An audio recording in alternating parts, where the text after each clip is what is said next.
تو چونکہ اسلام نے ایسی باتیں نہیں کی جو بالکل ہماری عقل کے خلاف جا رہی ہوں. جب پہلے جو مذاہب دنیا میں چلے آ رہے تھے نا، عیسائیت یا یہودیت، اس کی اصل تعلیمات تو ختم ہو گئی تھی، تو پادریوں نے اپنی طرف سے اس میں چیزیں ڈال دی. کچھ عیسیٰ علیہ السلام 3 ہوتے ہیں، 1 ہوتے ہیں، وہ کامن سینس کے خلاف باتیں ہیں.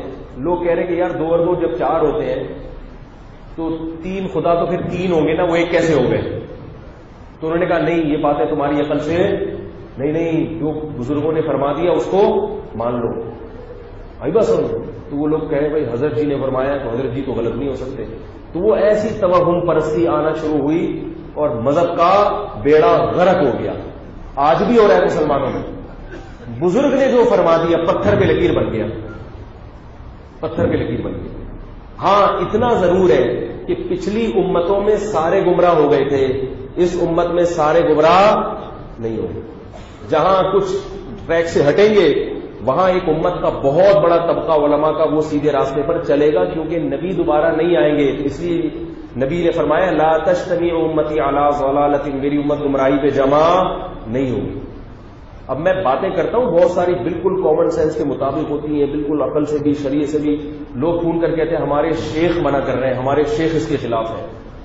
میں کہتا ہوں آپ کے شیخ میرے سر آنکھوں پہ بھائی، میں خاک کے برابر بھی نہیں ہوں، لیکن اپنی شیخ کی بولو بھائی مت مانو. قرآن و سنت کیا کہتا ہے، عقل کیا کہتی ہے، کامن سینس کیا کہتی ہے، اس کو مانو.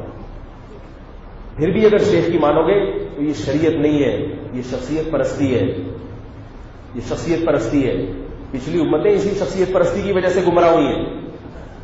تو میں یہ کر رہا تھا چونکہ اسلام نے عقل کا استعمال کا حکم دیا، پھر وہ ساری توہم پرستی سے دنیا آہستہ آہستہ آزاد ہونا شروع ہوئی. مسلمان جب کوئی کام کرتے تھے لاجک کیا اس کی، اس میں پاگل لوگ بھی تھے، روحانی ٹوپی ڈرامے بھی چل رہے تھے ساتھ ساتھ، جو اب بھی چل رہے ہیں. اب میرے پاس جو کال آتی ہے نا، اب دیکھو اسلام نے عقل کی بنیاد رکھی. گورے اس بات کا اعتراف کر رہے ہیں، گورے اس بات کا اعتراف کرتے ہیں کہ اسلام دنیا میں آنے کے بعد گوروں نے رومیوں نے، یہ رومی تھے نا گورے، انہوں نے مسلمانوں سے سیکھا کہ بھائی یہ توہم پرستی کی زندگی سے آزاد ہو. اور پھر صفائی ستھرائی انہوں نے مسلمانوں سے سیکھی ہے. مسلمانوں کو نہاتا ہوا دیکھتے تھے، مسلمانوں میں صفائی ستھرائی وہاں سے سیکھی ہے. تو میں جو اصل بات میں عرض کر رہا تھا کہ عقل کی بنیاد کس نے رکھی، لیکن انتہائی افسوس کے ساتھ اب یہ کہنا پڑتا ہے کہ جو مذہب سے جتنا قریب ہوتا ہے نا اتنی ہی پرلے درجے کی احمقانہ باتیں کر رہا ہوتا ہے. ابھی عجیب ہو گیا کیونکہ مذہب کی صحیح تعلیمات علماء سے نہیں سیکھی جا رہی. نمازی آدمی 1 نمبر کا پھینکو عجیب قسم کی باتیں کر رہا ہو، حج کر کے آیا تو اور باولا ہو گیا. حج سے پہلے اچھی صحیح باتیں کر رہا تھا، حج کے بعد کیا ہو گیا، باولا ہو گیا. یہ نظر آ رہا ہے. آپ کہیں گے کیسے باولا، میں اب آپ کو بتاتا ہوں کیسے باولا ہو گیا. جب تک دنیا دار تھے، کاروبار میں نقصان ہو گیا تو ماہرین کو بلاتا تھا. عقل یہی کہتی ہے نا، شریعت بھی یہی کہتی ہے. اللہ تو جگہ جگہ کہتا ہے نا سینس، عقل استعمال کرو. ہر چیز میں یہ عقل استعمال کرنے کا حکم ہے نا. بے عقلی کی باتیں، احمقانہ کی بات، حماقت کی باتیں تو کسی کو بھی اچھی لگتی ہیں. ہمارے حضرت فرمایا کرتے تھے جو احمق ہے نا وہ نیک نہیں ہو سکتا. وہ گیٹ اپ تو نیکوں کا بنا سکتا ہے لیکن وہ نیک نہیں ہو سکتا. احمق آدمی نیک نہیں ہو سکتا. اب آپ کیا کرتے ہیں کہ جی جب تک حج نہیں کیا تھا، داڑھی نہیں رکھی تھی، تبلیغ میں وقت نہیں لگا تھا، خانقاہ سے نہیں جڑے تھے، بالکل لبرل تھے، سیکولر تھے، تو کوئی کام جب ہو جاتا تھا تو دیکھتے تھے یہ مجھے کوئی نقصان ہو جاتا تھا تو نقصان کے اصل جڑ تک پہنچنے کی کوشش کرتے. گھر میں چوری ہو گئی، CID والوں سے رابطہ کرتے تھے. سونگنے والے کتے بلاتے تھے، یار دیکھیں چور کے قدموں تک پہنچے وہاں پہ، بہت پھر ٹریس کرنے کی کوشش کرتے تھے. دوبارہ چوری ہو گئی، کیوں ہوئی ہے، کاروبار میں نقصان ہو گیا، کیا مسئلہ تھا. ایسی چیز میں نے لے کے دکان میں ڈال دی جس کی طلب کم ہے، سپلائی زیادہ ہے، ڈیمانڈ کم ہے، یار اب میں یہ حماقت نہیں کروں گا. جتنے بھی اسباب ہیں نا ناکامی کے، سب پہ غور. یار میں نے جو ہے نا انویسٹمنٹ جتنی کی ہے اس کی ڈبل انویسٹمنٹ کرنی چاہیے تھی. یہ سارے اسباب پہ غور کر کے نقصان کی تلافی کی کوشش کرے گا. اور ان میں 100 میں سے 75% لوگ بالآخر کامیاب ہو جاتے ہیں، کیونکہ اللہ تعالیٰ کا وعدہ ہے کہ تم اسباب اختیار کرو گے تو کامیاب کروں گا. یہ تو کافروں کے ساتھ بھی ہے. انہوں نے جو اتنی ترقی کی ہے اس کی وجہ یہی ہے نا کہ وہ جب ناکام ہوتے ہیں تو ناکامی کے اسباب دیکھتے ہیں کہ یار یہ کیوں. آپ کو پتا ہے چند سال پہلے سائنسدانوں کو خلائی سفر میں بھیجا, وہ راکٹ تباہ ہو گیا. جب وہ راکٹ تباہ ہوا ہے نا تو پھر دوبارہ نہیں بھیجا اب تک. پہلے یہ دیکھیں گے یہ تباہ کیوں ہوا. وہ جو ٹیکنیکل فالٹ تھا اس کو جب تک ختم نہیں کیا جائے گا, اس کے جب تک ریزن سامنے نہیں آئے گی, ہم اپنے بندوں کی جانیں داؤ پر نہیں لگا سکتے. ہمارے والے کیا کرتے ہیں, جو چلہ لگا کر آ گئے یا حج کر کے آ گئے, نیک بن گئے, اب وہ کیا کریں گے. دکان میں کوئی نقصان ہو گیا, پتا ہے کہ نقصان اس لیے ہوا کہ تو کمبخت سردیوں میں برف بیچ رہا ہے. جب تو سردیوں میں دسمبر میں رات 12 بجے برف بیچے گا تو نقصان ہوگا کہ نہیں ہوگا. تو جواب نقصان کیوں ہوا, اصل میں مسئلہ یہ ہے کہ وہ حضرت جی ہیں ہمارے دامت برکاتہم بہت ٹائٹ, ان سے سر پہ ہاتھ نہیں پھروایا تھا میں نے. فلاں کی بددعا لگی ہے, فلاں نے ہاتھ نہیں پھروایا تھا, فلاں سے یہ ہو گیا تھا, کسی نے کچھ کر دیا ہے, اس دن مسور کی دال رکھ کے چلا گیا تھا وہ, اور ان چیزوں میں تو ہوتا ہے. تو حدیث سے ثابت ہے, حدیثوں کے حوالے بھی پھر یاد ہوں گے. حدیث سے کیا جنات حدیث سے ثابت نہیں ہے. پھر مجھے کہتے کیا جنات کا قرآن میں نہیں سورہ جن پوری جنات نے چوری کی. ایک صاحب کا میرے پاس فون آیا کہ میرے گھر سے لاکر سے پیسے غائب ہوئے ہیں اور کوئی بھی چور نہیں ہے. تو مجھے پورا یقین ہے کہ جنات نے غائب کیے ہیں, کیونکہ کنڈیاں بھی اندر سے لگی ہوئی ہیں. کوئی باہر کا بندہ ہوتا اور گھر میں کوئی بھی الحمدللہ ایسا نہیں ہے جس پہ میں شک کروں, باہر سے تو کوئی آ نہیں سکتا. تو یہ حضرت کوئی جن نہیں کا کیس ہے. میں نے کہا اللہ کی قسم جن نہیں ہے, یا تو کوئی گھر کا چور ہے یا کوئی باہر سے ایسے ٹیکنیکل طریقے سے اس نے کام کیا ہے, کیونکہ وہ آپ کو اگر کام آتا تو آپ بھی چور ہوتے نا, تبھی تو آپ پکڑ نہیں پا رہے کہ یار کیا ہوا ہے. وہ تو ٹیکنیک ہوتی ہے. کہہ رہے اب دیکھو, کہہ رہے جن کیوں نہیں ہو سکتے, کیا جنات نہیں ہے, کیا جنات یہ کام نہیں کر سکتے. میں نے کہا پھر جن سے پوچھ لے جا کے بھائی, مجھے کیوں پوچھ. میں نے کہا تمہارے مقدر میں یہ ہے کہ چوریاں ہوتی رہیں گی, تم اس کے اصل اسباب تک پہنچنے کی کوشش مت کرنا اور جن پہ کیس ڈال دینا. جاؤ عاملوں کے پاس, وہ کوئی چڑیل نکالے گا, پھر خون کی چھینٹیں لگا دے گا, پھر یہ کر دے گا, پھر وہ کر دے گا. تم کبھی ترقی کر ہی نہیں سکتے. میں نے کہا تمہاری, مجھے تو پھر غصہ آ جاتا ہے ایسے موقع پہ. لوگ پھر کہتے ہیں کہ آپ کے اخلاق کیسے ہیں, تو اس معاملے میں ہمارے اخلاق, تمہاری قسمت ہی خراب ہے. ہوتا ہے نا کہ ایک آدمی کی کہتے ہیں تو ہی نہیں سدھر سکتا, کیونکہ یہ جب ایک دفعہ گھس جائے نا دماغ میں عقیدت, یہ نہیں نکلتی. پھر توہم پرستی جو ہے نا یار, وہ کہیں نہ کہیں قلابیں ملاتا رہتا ہے. کسی نے کچھ کر دیا. مسلمان اگر نیک لوگ راکٹ بھیجتے آسمان پہ سائنسدانوں کو بٹھا کے, اوپر جا کے تباہ ہو جاتا, دوبارہ اگلے دن بھیجتے. کہتے وہ اس میں سورہ یاسین کا ختم نہیں ہوا تھا. ہمارے پیر صاحب نے کہا تھا کہ داتا دربار پہ چونکہ دیگ نہیں چڑھائی اور دیگ چڑھائے بغیر آسمان پہ راکٹ بھیج دیا تم نے, تو داتا دربار سے بددعائیں آسمان تک. بولو نا بھائی, کچھ ہوا ہے. حضرت جی سے یوں نہیں کروایا. میں اس کا قائل ہوں بزرگوں کی برکتوں کا. دعائیں کرواؤ. کافر میں اور مسلمان میں فرق کیا ہے؟ یہ فرق نہیں ہے کہ ہم اسباب اختیار نہیں کرتے, ہم ان سے زیادہ اسباب اختیار کرتے ہیں, مگر ہم نظر کس پہ رکھتے ہیں؟ اللہ پہ. وہ اللہ پہ نظر نہیں رکھتا. ہم کہتے ہیں سب کچھ کرو, ہوگا وہی جو اللہ چاہے گا. سب کچھ کرو, ہوگا وہی جو اللہ چاہے گا. لیکن کرو تو سب کچھ کر ہی نہیں رہا کم وقت. رشتے مسئلے خراب ہو جاتے ہیں. خواتین کے بہت فون آتے ہیں, میرا شوہر ایسا 2 نمبر, میرا شوہر یہ 1 نمبر کا بدماش, میرا شوہر یہ حقوق ادا. میں کہتا ہوں جان چھوڑاؤ اس سے. کہتے نہیں وہ فلاں بزرگ نے کہا کہ یہ ٹھیک ہو جائے گا. یہ کیا ہو جائے گا؟ میں نے کہا دنیا میں کوئی بھی کسی بھی وقت ٹھیک ہو سکتا ہے, نہ گورنمنٹ کی طرف سے پابندی نہ اللہ. 99 انسانوں کا قاتل بھی ٹھیک ہو گیا تھا, لیکن آپ کا میاں ٹھیک ہوگا یا نہیں ہوگا یہ کس کو پتا ہے؟ غالب یہ ہے کہ ایسا سڑا ہوا آدمی ٹھیک. ہم اسباب کے مکلف ہیں کہ جب 5 سال میں ٹھیک نہیں ہوا, ٹھیک ہے 1000 میں سے 1% چانس ہے کہ ہو سکتا ہے, لیکن 999 کو نہیں دیکھ رہے, اس ایک پوائنٹ کو دیکھ رہے ہیں. زندگی تباہ, اپنی جوانیاں برباد کرنی ہے ایسی عورتیں. ٹھیک کرنے کے چکر میں ہوتے ہوتے 45 سال کی ہو گئی خاتون. اب ٹھیک ہو گیا بھی کیا کر لے گا؟ اب ٹھیک ہو گیا, زندگی تو تباہ کر دی نا. اور اب بھی ٹھیک نہیں ہوا تو اب طلاق لے کے کہاں شادی کرو گی؟ 45 سال میں کون لفٹ کرائے گا پھر؟ یہ ہو رہا ہے گھروں میں. اسی طرح میاں بھی ایسے ہی کرتا ہے. اگر بیوی خراب ہو تو وہ بھائی ایک لمٹ ہونی چاہیے ہر چیز کی. کسی کو یا تو خامیاں برداشت کر کے زندگی گزارو، اگر ناقابل برداشت خامیاں ہیں تو عورت اپنے شوہر کو ٹھیک ہونے کی کا ٹائم بتا دے کہ 1 سال میں آپ کے باپ کو بھی ٹھیک ہونا پڑے گا. 1 سال ٹائم ہے، انسان کے بچے بن جاؤ، یہ پینا پلانا چھوڑ دو، لڑکیوں سے ناجائز تعلقات چھوڑ دو، ورنہ میں طلاق لے لوں گی. 1 سال ہے آپ کے پاس. وہ لارے رپے دیتا رہتا. 2 نمبر آدمی کیا کرتا ہے پتہ ہے؟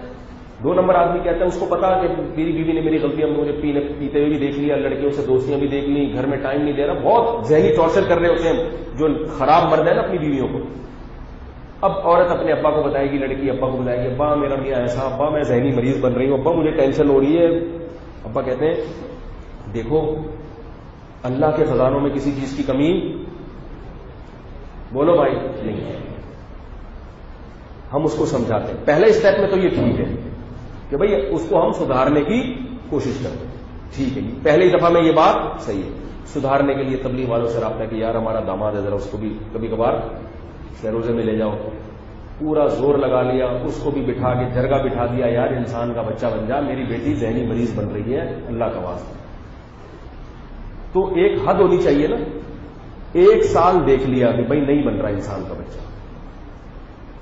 اب ایسے کیس جب میرے پاس آتے ہیں تو لڑکیاں خواتین کیا کہتی ہیں، میرے والد صاحب کہہ رہے ہیں کہ اللہ کی رحمت سے مایوس مت ہو. ایسے موقع پہ اللہ کی رحمت سے مایوس ہونے کا یہ مطلب نہیں ہے کہ آپ ہر آدمی کے بارے میں فرض کر کے بیٹھ جائیں کہ یہ ٹھیک ہو جائے گا. بھائی عین ممکن ہے ہو جائے، نہیں ہوا تو کیا ہوگا؟ 1 سال بہت ہوتا ہے. چلو 1 سال نہیں 2 سال انتظار کر لیا، 3 سال انتظار کر لیا اس بندے کے ٹھیک ہونے کا، نہیں ہو رہا. اس کا مطلب کیا ہے؟ عقل کیا کہتی ہے؟ اسباب کی دنیا میں ٹھیک ہونے کا چانس نہیں. ہو جائے اللہ کی قدرت، تو اللہ تو چاہے تو وہ کسی کو بھی ہدایت دیتے. لیکن ہم کس کے مکلف ہیں؟ ایک صاحب مجھے کہنے لگے یار اللہ نے چاہا تو ہو جائے گا. میں نے اللہ نے نہیں چاہا تو پھر آپ کو پہلے سے پتا ہے کہ اللہ اس کو ٹھیک کرنا چاہے گا. کیسے بتائیں یار؟ یہ ہوتا ہے کہ دینداروں میں کہ نہیں ہوتا؟ بے دین آدمی نہیں کرے گا. یہ بے دین آدمی فوراً فیصلہ کرے گا نا انسان کا بچہ ہوگا اور تھپڑ لگا کے طلاق لے گا اس سے. دیندار کیا کہے گا؟ نہیں، یوسف علیہ السلام کا بیٹا بھی تو مل گیا تھا نا اتنے سالوں کے بعد، تو مجھے بھی میرا داماد صحیح ہو کے دوبارہ مل جائے گا. وہ بھائی یوسف علیہ السلام کا جو اپنے والد کو مل گئے تھے تو یعقوب علیہ السلام کے پاس تو صبر کے علاوہ کوئی آپشن ہی نہیں تھا نا. وہ کیا کرتے؟ نہیں بھی ملتا تو بھی یہی کرتے. وہ اللہ نے اپنی رحمت کی بیٹے کو ملا دیا. لیکن ہر گمشدہ ضروری نہیں کہ مل بھی جائے. اب آپ اس وجہ سے بچوں کو بے احتیاطی چھوڑ دیں کہ جیسے یوسف علیہ السلام گم گئے تھے تو آخر مل ہی گئے تھے، تو میرا بچہ بھی اگر گم گیا تو نیلی چڈی میں یہ پیلی نیکر سے اعلان ہوگا کہ ایک بچہ مسجد میں ملا ہے نیلے رنگ کی نیکر پہلے میں، جن کا بچہ آگے لے جائیں. ایک مولوی صاحب اعلان کر رہے تھے جن کا بچہ آگے لے جائیں. گاؤں دیہاتی گیا اسے بولے جن کا بچہ یہاں کیا کر رہا ہے بھائی، انسانوں کے بچے کے اعلان کیا کرو. تو اب کیا ہوتا ہے کہ نہیں بھائی میں ایسے کیسز جانتا ہوں کہ بیٹی کو بالکل پاگل بنا دیا. 20 سال باپ نے صبر کیا اپنے نالائق داماد، 20 سال صبر کیا کہ اب صحیح ہو جائے گا، اب صحیح ہو، اور بیٹی کی جوانی برباد کر. 20 سال کے بعد مجھ سے آ رہے مشورہ لینے کی کیا کروں. ابھی بھی ان کو امید ہے شاید داماد صحیح ہو جائے. میں نے کہا فوراً طلاق لو، اس سے فوراً طلاق لو. کہہ رہے نہیں طلاق سے تو اللہ کا عرش ہلتا ہے. میں نے کہا یہ جو آپ کی بیٹی بیچاری ہل گئی ہے، اس کی جو زندگی تباہ کو نفسیاتی گولیاں کھا رہی ہے وہ، اور اب اس کی دوبارہ شادی کا امکان بھی ختم ہو گیا. اس بیچاری پاگل سے کون شادی کرے گا؟ وہ جس کو پتا چلے گا یہ سائیکیٹرک کے پاس جاتی ہے اور گولیاں کھاتی ہے، ہر آدمی پیچھے ہٹے گا. یہ جو زندگی بیٹی کی تباہ کر دی. تو یہ کن لوگوں کے کام ہے؟ حاجیوں کے. حج کر کے آئے تھے، دیندار بن گئے، علم مضبوط نہیں ہے تو کہاں جانا شروع کر دیا؟ شریعت کا غلط استعمال. یہ جو قرآن میں آتا ہے نا کہ اللہ کی رحمت سے مایوس نہ ہو، اس کا صحیح مطلب کیا ہے؟ اس کا صحیح مطلب یہ ہے کہ جب تم نے دیکھ لیا کہ داماد نہیں سدھرنے کا نام لے رہا، ذہنی ٹارچر کر رہا ہے، تو طلاق لے لو اور اللہ کی رحمت سے مایوس بولو بھائی مت. اللہ بہت بڑا ہے، یہ مطلب ہے. علیحدگی کرو اور اللہ کی رحمت سے کیونکہ اب آپ کے پاس اس کے علاوہ کوئی آپشن ہے نہیں. جب کوئی آپشن نہیں ہوتا تو پھر کس سے دعا مانگی جاتی ہے کہ اللہ تو ہمارے پاس اور اس میں نقصان نظر آ رہا ہے تو لیکن ہمارے پاس اس کے علاوہ کوئی آپشن ہے نہیں. جیسے یعقوب علیہ السلام کا بیٹا گم گیا, یعقوب علیہ السلام یہ تو نہیں کر سکتے تھے کہ اپنے دوسرے بیٹوں کو بھی جان سے مار دیں کہ تم نے میرا بچہ کیوں گمایا. باپ جوان بیٹوں کا کیا کرے گا بیچارے, صبر کے علاوہ کوئی آپشن نہیں تھا. اس موقع پر فرمایا کہ اللہ کی رحمت سے مایوس مت ہو. جب آپ کے پاس کوئی آپشن نہ ہو پھر پریشان نہ ہو, آپ کہیں کہ یار اب نقصان تو ہو رہا ہے لیکن میں اس نقصان کے علاوہ میرے پاس کوئی آپشن نہیں ہے, تو میں اللہ کی رحمت سے مایوس نہیں ہوتا, کیونکہ اللہ اسباب کا محتاج نہیں ہے. اسباب کی دنیا میں تو ناکام ہو رہا ہوں لیکن میرے بس میں جو تھا میں نے کر لیا.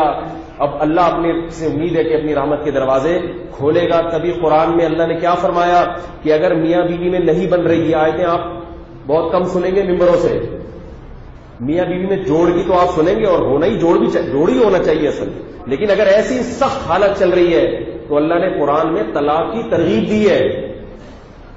کیوں؟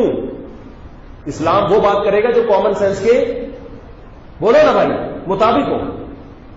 پھر یہ نہیں کہا کہ نہیں کسی بھی طریقے سے جوڑو اس کو, نہیں اللہ تو توڑنا پسند نہیں کرتا. اللہ نے کیا وَإِن يَتَفَرَّقَا يُغْنِ اللَّهُ كُلًّا مِّن سَعَتِهِ, اللہ فرماتے ہیں اگر دونوں کا گزارا ناممکن, جرگے بھی بٹھا لیے, سلو کی تمام کوششیں ناکام ہو گئی, اللہ فرماتے ہیں الگ کرو ان دونوں کو.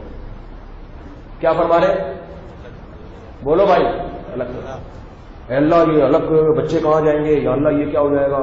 اللہ نے کیا فرمایا یغنی اللہ کلا من سعتی, دونوں کے لیے اللہ انتظام, اس کو دوسرا شوہر دلا دے گا, اس کو دوسری دلا, اتنا ٹینشن لینے کی ضرورت. کیسی عجیب آیتیں ہیں یار.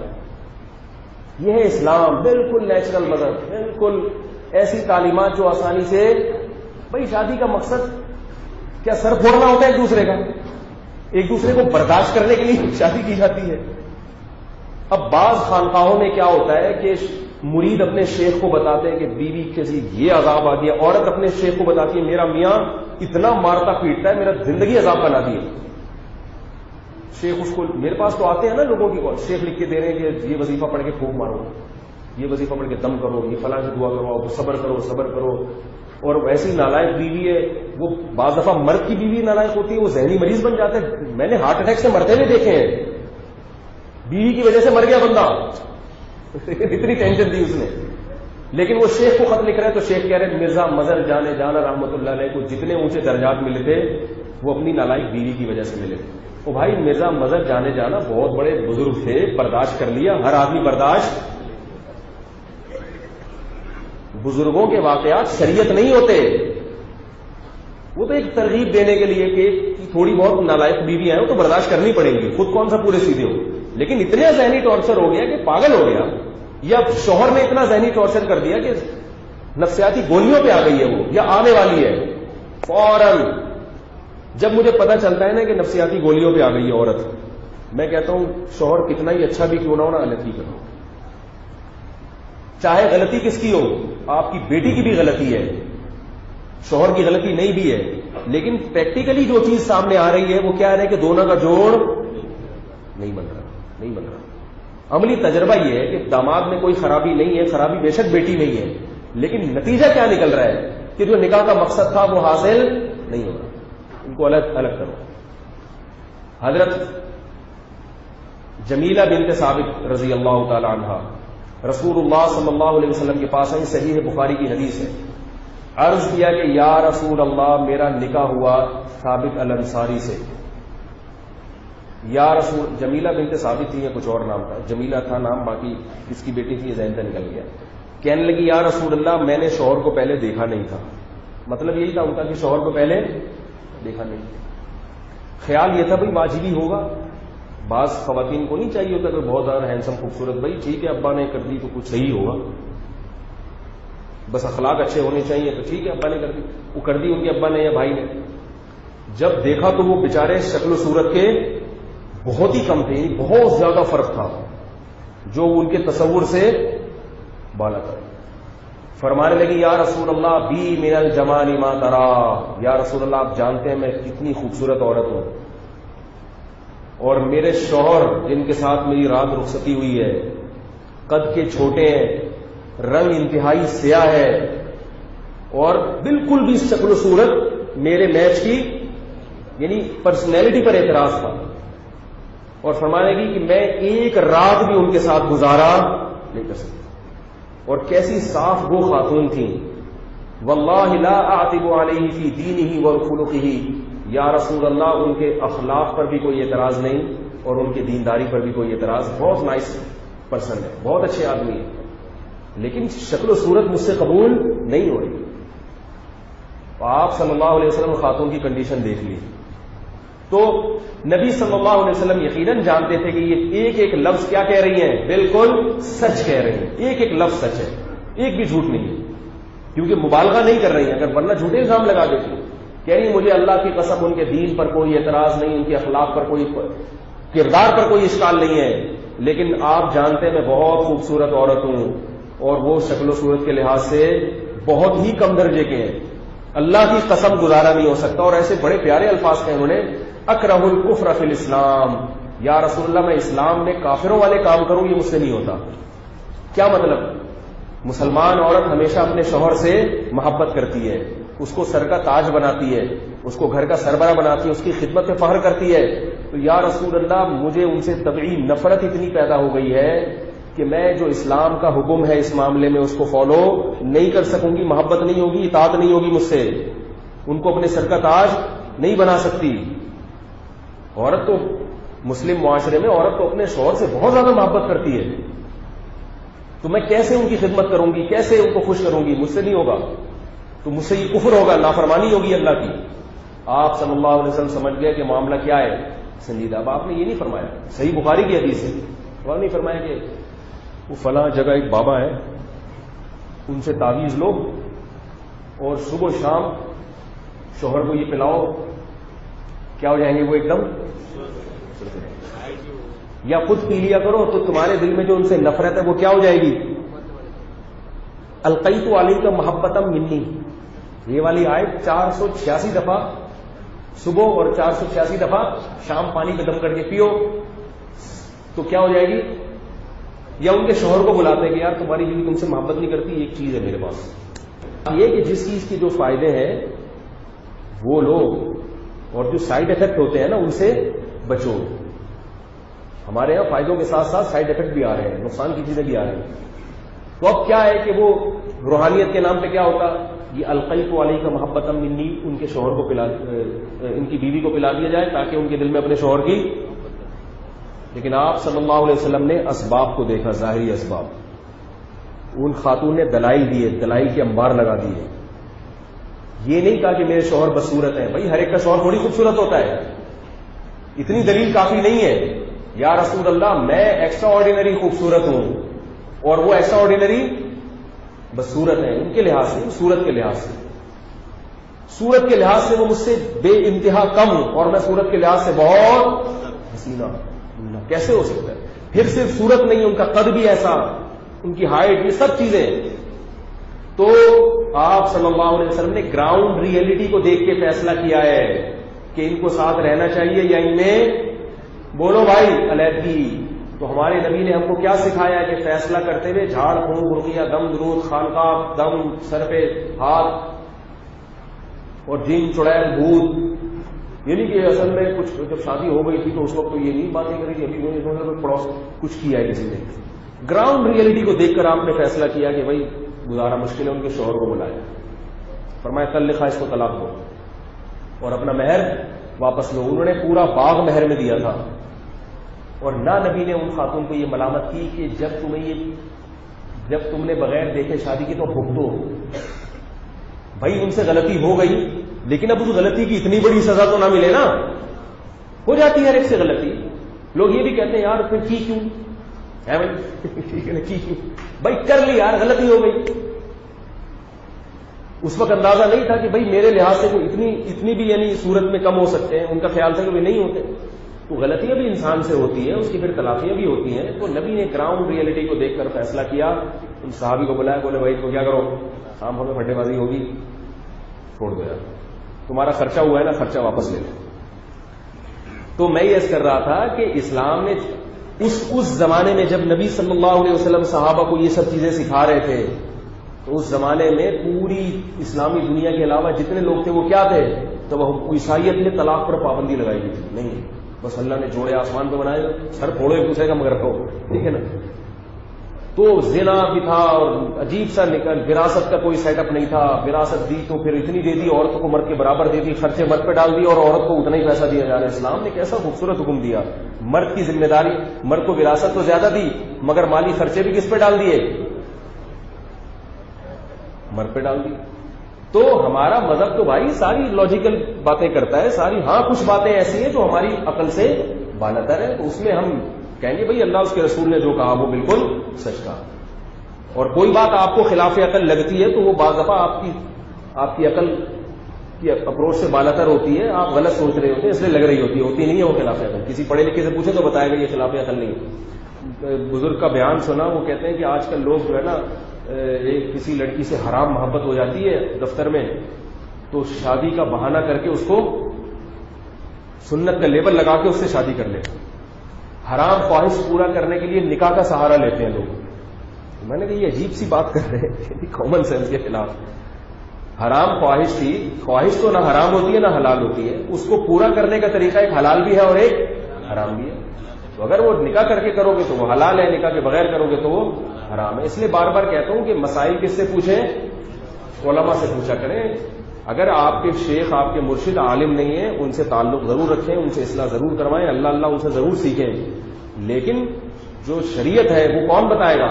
وہ علماء بتائیں. اگر کوئی شخص عیش عیاشی کی نیت سے کسی 16 سال کی خوبصورت لڑکی سے شادی کرتا ہے، نیت صرف عیاشی ہے، تو بھی گناہ نہیں ہے بالکل. ہاں حقوق پورے ادا کرے. نیت اس کی یہ ہو کہ میں حقوق اس بیوی کے، یہ نہیں کہ اس کے جو ہے نا اپنی خواہش پوری کر کے اس کو لٹکا دوں گا، ایسا نہیں. حقوق پورے بھرپور طریقے سے ادا کروں گا. تو صرف خواہش پوری کرنے کے لیے بھی اگر کوئی شادی کرتا ہے تو کوئی گناہ نہیں ہے، کوئی اس پہ شہوت پرستی کا تانا نہیں دیا جائے گا. اللہ نے قرآن میں کہہ دیا کہ اپنی خواہش کو اپنی زوجہ سے پوری کر سکتے ہو، اس کے علاوہ راستہ حرام ہے. تو خواہش ہی تو پوری کرنے کا، شہوت ہی تو پیدا ہوگی. اس کو یہ کہہ دینا کہ جناب وہ دفتر میں کوئی پسند آ گئی تھی تو حرام عشق کو حلال سے بدلنے کے لیے شادی کی جا رہی ہے، یہ غلط ہو رہا ہے، بالکل جائز ہے.